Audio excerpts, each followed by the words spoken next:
So God Eater 3 came out in 2019, and everyone was like, it's the third game installment for the God Eater franchise, and the story is relatively darker and had a much more serious tone as compared to the previous two games. Not that kind of dark, who turned off the lights? Like the previous two games, God Eater 3 is a role-playing game with hack and slash gameplay. The game revolves around a silent protagonist which you can customize and create, and even select between playing as a male or the female character. And unlike the previous two games, God Eater 3 offers more choices for customization for the clothes, and even scars and highlights for the hair.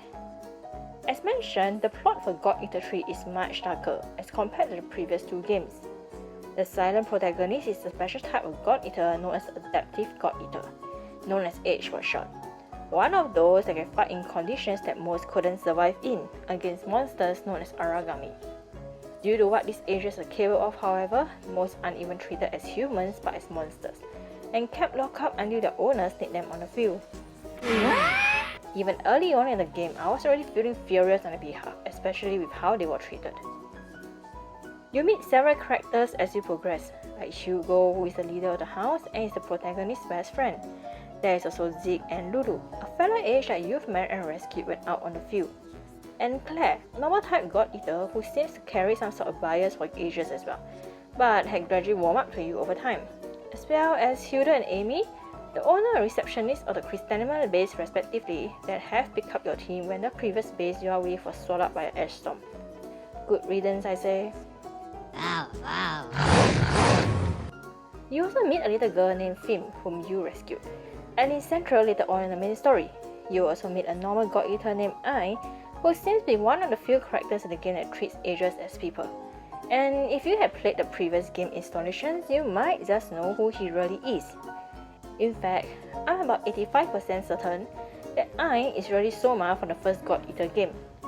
It makes you wonder for a second what happened to the rest of the characters from the previous two games. I hope they're not dead. God Eater 3 has a long story, and by long, I mean you can easily put in more than 6 hours of gameplay just to finish the story. And though there are lots of side stories open after finishing the main story, that is, you can pour in that much time in the game if you don't just focus on the quests that are needed.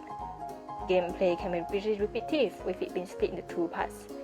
You pretty much only have access to the Chrysanthemum base, in which you can talk to the other characters or even stock up on supplies, and access the terminal where you can change your equipment.